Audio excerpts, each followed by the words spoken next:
Texas Senator and former competitor of Trump's Ted Cruz and his allies are still fighting with the Trump campaign over procedural rules that would inevitably allow Cruz's name to be placed in nomination from the campaign floor. How is the Trump camp taking this and all the other stories we've talked about? Let's bring in Trump campaign national spokesperson Katrina Pierson. Hi, Katrina. Good to see you. Hi, Liz. Great to see you. Yeah, listen, it's loud, so you got your headphones on. Look, I first got to get a comment from you about this Ted Cruz loyalist story. And in essence, Ted Cruz is pretty much the highest profile holdout. And there's a guessing game on whether he will officially endorse Donald Trump. But the loyalists, apparently, the camp, they're hoping to allow Cruz's name to be placed in nomination from the convention floor. What do you and Mr. Trump think about all of that? Well, you know, this isn't a surprise. This is something that a lot of the Cruz supporters have been wanting for a very long time, since the very beginning. But, you know, at the end of the day, Liz, look, at the very early onset, we were told the Trump campaign didn't have a campaign, they didn't have a ground game, they didn't have a delegate game. And here we are today, just last week, defeating that measure at the Rules Committee, 87-12. We're not really concerned about anything that anybody wants to do today, because this is the process, and we appreciate that process. Of course. Mr. Trump won 38 states. 10 million votes, breaking primary record turnout. So I'm not quite sure why there's still this measure to try to put someone else in its place, because you're going to need those 10 million voters. Well, listen, this is going to be a great week for Mr. Trump and a great week for the GOP. Absolutely. Donald Trump got more votes than anyone in the past. He hands down won this nomination, and yet these loyalists say that maybe, I mean, here's the rumor, Katrina, that these loyalists, these delegate loyalists, will get up and walk out of the convention, leaving hundreds of empty seats after Ted Cruz gives his speech on Wednesday. Does any of that matter? It doesn't, because, like I said, we had expected there are some Cruz supporters that still want to see Senator Cruz be the nominee, and I understand that. When your guy doesn't win, you get upset. Look, I'm an activist. I've been doing this for nearly a decade now, so I understand. But the stakes are too high, and I think that's what you're going to see over the next couple of days, is a lot of speakers who are going to get out there and tell their own stories and talk about Mr. Trump. And look, there are going to be Cruz supporters, and we hope by the end of this week that everyone will be united behind Donald Trump. But he won the race fair and square against all odds, 38 states to 10 million votes. It's kind of hard to ignore that. Well, let's talk about Mike Pence, the brand new newly announced vice president, the governor of Indiana.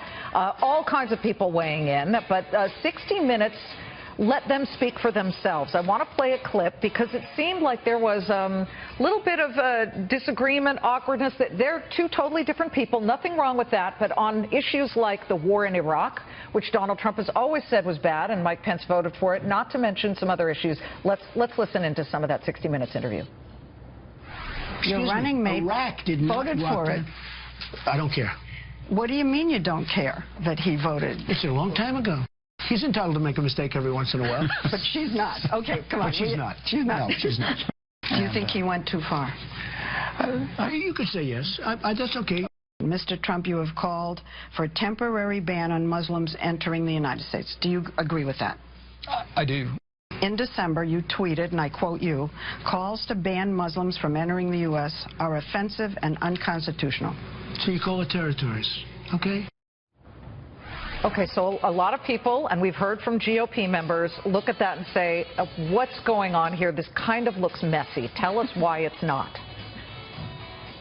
Well, it's not simply because Mr. Trump explained when he chose Governor Pence as his running mate that he wanted someone that wasn't a carbon copy of him. He wanted to unify the party. Governor Pence is well respected and well liked in the party for a number of reasons. And he only gives Governor Pence that pass because Governor Pence voted for something, as Mr. Trump mentioned in that interview, based upon the intelligence that he had at the time. It's not like with Hillary Clinton, which they're trying to draw this line towards, where she continued this effort and then hurt the effort when she became Secretary of State with failed NATO efforts, even after Secretary Robert Gates told the whole world that NATO has problems. We don't have resources. America can't handle the burden. And yet she still did nothing. Even today she's saying we should have intelligence. But that was her job back when she was Secretary of State. So, and the reason why this is different is mainly because Donald Trump is pushing forward a message of unity to the Republican Party going into November, because he does have a message of putting Americans first and enforcing the rule of law. As a business network, I've got to ask you right this second, we are looking at an all-time record for the Dow Jones Industrials, and the S&P is there as well. Business people, especially the Chamber of Commerce, which leans right, has said that all of these cutting down on freer trade that Donald Trump has said we got to shut down at least or make, quote, fairer, they feel that that's a negative for businesses. What do you say to the business community and business people watching right now?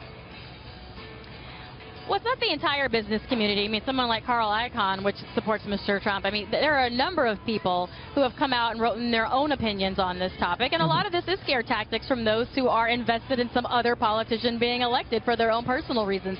And that's the kind of thing that Donald Trump wants to stop. And when you have solid leadership at the top, when you want to hold those accountable, or at least level the playing field in business, because again, that's what business is about. We're not talking about crony corporatism, which is what we see today, what we see with globalism. Donald Trump wants to get back to the basics, and the business, that's good for the business community, and it's good for Americans who need jobs. Katrina Pierson, it's great to see you. Thank you very much for taking time out. I know it's a very busy time.